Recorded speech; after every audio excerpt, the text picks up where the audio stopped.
আসসালামু আলাইকুম। আপনারা শুনছেন সর্বশেষ বাংলা খবর। শুরুতে শিরোনাম পড়ে বিস্তারিত। ব্রাহ্মণবাড়িয়ায় টাকা লেনদেনের জেরে টর্চ জ্বালিয়ে সংঘর্ষ, আহত ৩০। শহীদ জিয়ার স্মৃতি বিজড়িত খালে তারেক রহমান। আবারও একটা ভয় আতঙ্কের পরিবেশ সৃষ্টি করা হচ্ছে। নারীদের জন্য এলপিজি কার্ড চালু করা হবে, প্রধানমন্ত্রী। সর্বশেষ থাকছে জামায়াত এমপির গাড়িতে হামলার ঘটনায় বিএনপি ছাত্রদলের ৩ নেতা বহিষ্কার। এতক্ষণ শুনছেন সংবাদ শিরোনাম, এখন বিস্তারিত। তবে তার আগে অনুরোধ থাকবে ভিডিওটিতে একটি লাইক দিন এবং ভিডিও সম্পর্কে আপনাদের গুরুত্বপূর্ণ মতামত কমেন্ট করে জানিয়ে দিন। ব্রাহ্মণবাড়িয়ায় টাকা লেনদেনের জেরে টর্চ জ্বালিয়ে সংঘর্ষ, আহত ৩০। ব্রাহ্মণবাড়িয়ার সরাইলে বিকাশে টাকা লেনদেন নিয়ে বিরোধের জেরে ত্রিমুখী সংঘর্ষে অন্তত ৩০ জন আহত হয়েছেন। রোববার ২৬ এপ্রিল সন্ধ্যা থেকে উপজেলার নতুন হাবলি গ্রামের পশ্চিম পাড়ার সঙ্গে পূর্বপাড়া ও দক্ষিণ আরিয়াফোয়েল এলাকার লোকজনের মধ্যে এই সংঘর্ষের ঘটনা ঘটে। স্থানীয়রা জানান, প্রায় ২-৩ সপ্তাহ আগে নতুন হাবলি গ্রামের পশ্চিম পাড়ার বোরহাম মিয়া পূর্বপাড়ার শিহাবের দোকানে বিকাশের মাধ্যমে টাকা পাঠাতে যান। তবে টাকা পাঠাতে দেরি হওয়ায় বোরহান মিয়া গালাগাল করলে দুপক্ষের মধ্যে কথা কাটাকাটি হয়। পরে স্থানীয়রা বিষয়টি মীমাংসা করে দেন। এরপর থেকে এলাকায় উত্তেজনা চলছিল।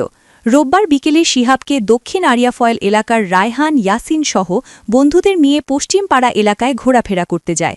এ সময় স্থানীয় একটি মাঠে ফুটবল খেলা নিয়ে তর্কে জড়ায় শিহাব ও বোরহান। এতে ক্ষুব্ধ হয়ে বোরহান তার লোকজনদের নিয়ে শিহাব ও তার বন্ধুদের ওপর হামলা ও মারধর করে। খবরটি জানাজানি হওয়ার পর সন্ধ্যায় পশ্চিম পাড়া এলাকাবাসীর সাথে পূর্বপাড়া ও দক্ষিণ আরিয়াফয়েল এলাকার লোকজন দেশীয় অস্ত্রশস্ত্র নিয়ে সংঘর্ষে জড়িয়ে পড়ে। এ সময় রাতের আধারে টর্চ লাইটের আলো জ্বালিয়ে কয়েক ঘণ্টাব্যাপী এই সংঘর্ষ হয়। সংঘর্ষে ইট পাটকেল নিক্ষেপ আর ধাওয়া পাল্টায় পুরো এলাকার রণক্ষেত্রে পরিণত হয়। এতে সাংবাদিক সহ উভয় পক্ষের অন্তত ৩০ জন আহত হয়। আহতরা বিভিন্ন হাসপাতালে চিকিৎসা নিয়েছেন। এ বিষয়ে সরাইল সার্কেলের অতিরিক্ত পুলিশ অধীক্ষক মোহাম্মদ জাহাঙ্গীর আলম জানান, সংঘর্ষের খবর পেয়ে পুলিশ ঘটনাস্থলে গিয়ে পরিস্থিতি নিয়ন্ত্রণে আনে। সংঘর্ষের প্রকৃত কারণ জানতে তদন্ত চলছে। এ ঘটনায় প্রয়োজনীয় আইনগত ব্যবস্থা প্রক্রিয়াধীন। শহীদ জিয়ার স্মৃতি বিজড়িত খালে তারেক রহমান। শহীদ রাষ্ট্রপতি জিয়াউর রহমান যে খালে কোদাল চালিয়ে দেশজুড়ে তার ঐতিহাসিক খাল খনন কর্মসূচির সূচনা করেছিলেন, প্রায় ৪.৫ দশক পর সেই খালে কোদাল চালালেন তার সন্তান প্রধানমন্ত্রী তারেক রহমান। সোমবার দুপুর ১২টায় যশোহর উপজেলার উলাশীতে সেই জিয়া খাল পুনঃখনন কাজ উদ্বোধন করেন প্রধানমন্ত্রী। পরে তিনি সেখানে একটি গাছের চারা রোপণ করেন। এ সময় তার সঙ্গে কয়েকজন মন্ত্রী, প্রতিমন্ত্রী, এমপি, স্থানীয় নেতা ও প্রশাসনের কর্মকর্তারা উপস্থিত ছিলেন। উলাশী খাল পুনঃখনন উপলক্ষে আয়োজিত সংক্ষিপ্ত অনুষ্ঠানে প্রধানমন্ত্রী তারেক রহমান উপস্থিত কৃষক ও স্থানীয় জনতার উদ্দেশ্যে বলেন, এই খাল পুনঃখননের মাধ্যমে এলাকার চাষিরা আবার ফসলের ক্ষেতে সেচ সুবিধা পাবেন। ফলে দেশ খাদ্যে স্বয়ংসম্পূর্ণতা অর্জনে এগিয়ে যাবে। প্রধানমন্ত্রী এই অনুষ্ঠানে তার সরকারের গৃহীত উন্নয়নমূলক নানা প্রকল্পের কথা তুলে ধরেন। তিনি শহীদ রাষ্ট্রপতি জিয়াউর রহমান ও বেগম খালেদা জিয়ার আমলের গণমুখী নানা কার্যক্রমের কথাও বলেন। এর আগে সকালে উড়োজাহাজ যোগে প্রধানমন্ত্রী যশোর আসেন। বিমানবন্দর থেকে সড়ক পথে তিনি সোজা চলে যান শার্শার উলাশীতে। সেখানকার অনুষ্ঠান শেষ করে তিনি শহরতলির বিল হরিণায় যশোহর মেডিকেল কলেজ হাসপাতালে আসেন। এখানে তিনি ৫০০ শয্যার একটি হাসপাতালের ভিত্তিপ্রস্তর স্থাপন করবেন এবং উপস্থিত সুধীজনের উদ্দেশ্যে বক্তব্য দেবেন। মেডিকেল কলেজের কর্মসূচি শেষে প্রধানমন্ত্রীর বেলা ১:৩০টার দিকে যশোহর ইনস্টিটিউট পাবলিক লাইব্রেরি পরিদর্শন এবং বিকাল ৩:৩০টায় কেন্দ্রীয় ঈদগাহে বিএনপি আয়োজিত জনসভায় বক্তব্য দেওয়ার কথা রয়েছে। আবারও একটা ভয়ের আর আতঙ্কের পরিবেশ সৃষ্টি করা হচ্ছে বলে দাবি করেছেন কুমিল্লা ৪ আসনের এনসিপির সংসদ সদস্য আবুল হাসনাত আবদুল্লাহ। তিনি বলেন, আমরা এখানে দাঁড়িয়ে প্রধানমন্ত্রীর সমালোচনা করতে চাই, আমরা নির্ভয়ে ফেসবুকে লিখতে চাই, আমরা ব্যাকস্পেস ব্যবহার করতে চাই না, কিন্তু আবার একটা ভয়ের ও আতঙ্কের পরিবেশ সৃষ্টি করা হচ্ছে।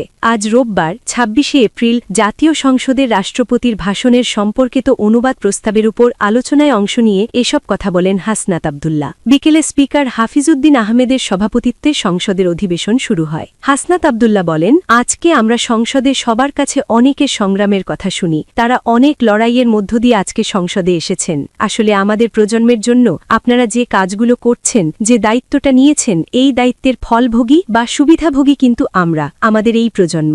হাসনাত বলেন, আমরা খুব আশাহত হই যখন এই সংসদ এত রক্ত, এত লড়াই, এত ত্যাগের পরে গঠিত হয়েছে, কিন্তু এই সংসদ আবার আগের সেই ভিসিএস সাইকেলে, দোষারোপের সাইকেলে ফিরে যাচ্ছে। বিরোধী মত দমনের নামে মামলার যেই সাইকেল, আমরা সেখানে আবার চলে গিয়েছি। ক্যাম্পাসগুলো আবার অস্থিরতার দিকে যাচ্ছে। বিরোধী দল ও মত দমনের অভিযোগ করে এনসিপির এই সংসদ সদস্য বলেন, বিরোধী দল ও মত দমনের জন্য মামলা করা হচ্ছে, এমনকি ফেসবুকে লেখার কারণে বাসা থেকে তুলে নিয়ে আসা হচ্ছে, সমালোচনা করলে তুলে আনা হচ্ছে। যেখানে প্রধানমন্ত্রী নিজে কার্টুন শেয়ার করে বিভিন্ন স্যাটায়ার বা মক্কেরিকে প্রমোট করছেন, সেখানে এই সংসদ গঠিত হওয়ার পর থেকে এ পর্যন্ত ৯টি এমন ঘটনা ঘটেছে। হাসনাত বলেন, আমরা দেখলাম সিলেক্টিভ এক ধরনের বিরোধিতার পরিবেশ সৃষ্টি করা হচ্ছে। আমাদের সমাজের যারা পলিটিক্যালি এলিট শ্রেণীর নারী, তাদেরকে নিয়ে সমালোচনা করা হলে সেটাকে নারী বিরোধিতা হিসেবে দেখা হয়। কিন্তু গার্মেন্ট কর্মী বা গ্রামগঞ্জের মায়েরা যারা অর্থনীতির চাকা সচল রাখতে রাত দিন পরিশ্রম করছে, তাদেরকে যখন গালি দেওয়া হয়, সেটাকে আমরা আমলে নেই না।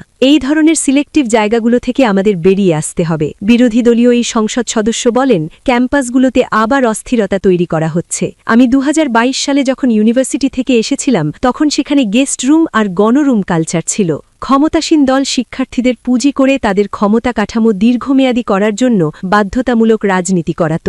আজকে সেখানে আবার সেই কালচার চালু করার প্রয়াস শুরু হয়েছে। আমরা দেখেছি ক্ষমতাসীনরা তাদের সন্তানদের বিদেশে রেখে নিরাপদ ভবিষ্যৎ নিশ্চিত করে, আর মধ্যবিত্ত বা রেমিটেন্স যোদ্ধাদের সন্তানদের ব্যবহার করে তাদের ক্যারিয়ার নষ্ট করে নিজেদের গদি শক্ত করে। আমরা এই সংস্কৃতির পরিবর্তন চাই। হাসনাত আরও বলেন, বিশ্ববিদ্যালয়গুলো কেবল নেতা তৈরির হাতিয়ারই হবে না, এগুলো হবে গবেষণা আর পাঠ চর্চার কেন্দ্র, যেখান থেকে আমরা জাতিকে বুদ্ধিজীবী ও গবেষক উপহার দিতে পারব।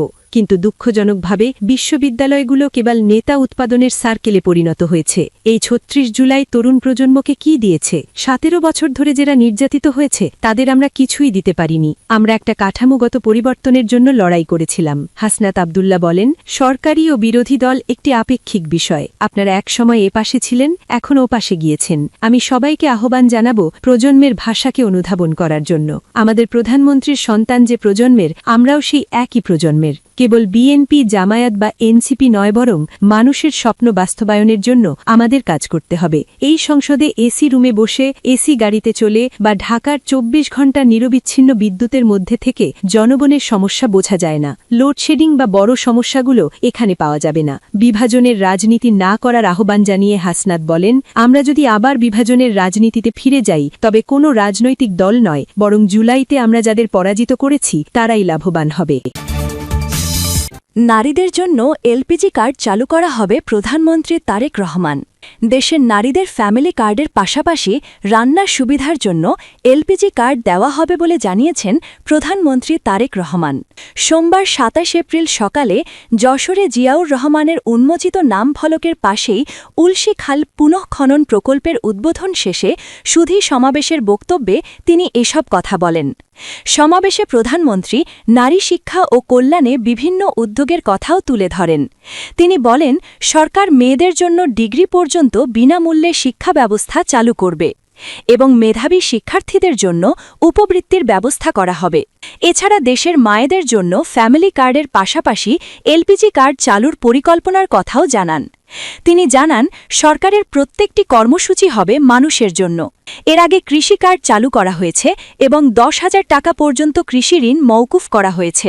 আগামী ২ থেকে ৪ মাসের মধ্যে বন্ধ হয়ে যাওয়া বিভিন্ন কলকারখানা পুনরায় চালু করার উদ্যোগ নেওয়া হচ্ছে বলেও জানান তিনি।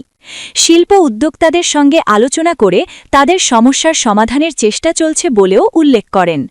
তিনি আরও বলেন, খাল ভরাট ও দখলের কারণে পানির প্রবাহ বন্ধ হয়ে গেছে, ফলে কৃষকরা কোনো উপকার পাচ্ছেন না। এই খাল পুনঃখননের মাধ্যমে এলাকার মানুষের ভাগ্যের পরিবর্তন ঘটবে এবং প্রায় ২০,০০০ কৃষক সরাসরি উপকৃত হবেন। এছাড়া খাল পুনঃখনন শেষে এর দুই পাশে প্রায় ৩,০০০ গাছ রোপণ করা হবে। তিনি আরও বলেন ২০২৪ সালের ৫ই অগস্ট স্বৈরাচার বিদায়ের পর সব রাজনৈতিক দল জুলাই সনদে স্বাক্ষর করেছে। সরকার সেই সনদের প্রতিটি প্রতিশ্রুতি পর্যায়ক্রমে বাস্তবায়ন করবে। তবে কিছু গোষ্ঠী নিজেদের স্বার্থে এই সনদের অপব্যাখ্যা করে বিশৃঙ্খলা তৈরির চেষ্টা করছে বলেও মন্তব্য করেন তিনি। সারসার কর্মসূচি শেষে প্রধানমন্ত্রী যশোর সার্কিট হাউসে অবস্থান করবেন। বিকেলে তিনি যশোর মেডিকেল কলেজ হাসপাতালের ভিত্তিপ্রস্তর স্থাপন করবেন এবং পরে যশোর কেন্দ্রীয় ঈদগাহ ময়দানে আয়োজিত জনসভায় বক্তব্য রাখবেন। সন্ধ্যায় বিমানযোগে ঢাকায় ফেরার কথা রয়েছে তার। জামায়াত এমপির গাড়িতে হামলার ঘটনায় বিএনপি ছাত্রদলের ৩ নেতা বহিষ্কার। নেত্রকোনা ৫ আসনে জামায়াতের সংসদ সদস্য মাসুম মোস্তফার গাড়িতে হামলার ঘটনায় শৃঙ্খলা ভঙ্গের অভিযোগে বিএনপি ও এর সহযোগী সংগঠন ছাত্রদলের ৩ নেতাকে বহিষ্কার করা হয়েছে। রোববার ২৬ এপ্রিল পৃথক প্রেস বিজ্ঞপ্তিতে এ তথ্য জানানো হয়। বিএনপির কেন্দ্রীয় কার্যালয় থেকে এক বিজ্ঞপ্তিতে বলা হয়, সন্ত্রাস, নাশকতা ও শৃঙ্খলাবিরোধী কর্মকাণ্ডে জড়িত থাকার অভিযোগে নেত্রকোনার পূর্বধলা উপজেলা বিএনপির যুগ্ম আহ্বায়ক ইশতিয়াক আহমেদ বাবুকে দলের প্রাথমিক সদস্যপদসহ সব পদ থেকে বহিষ্কার করা হয়েছে। বিজ্ঞপ্তিতে বিএনপির সিনিয়র যুগ্ম মহাসচিব অ্যাডভোকেট রুহুল কবির রিজভির স্বাক্ষরযুক্ত রয়েছে।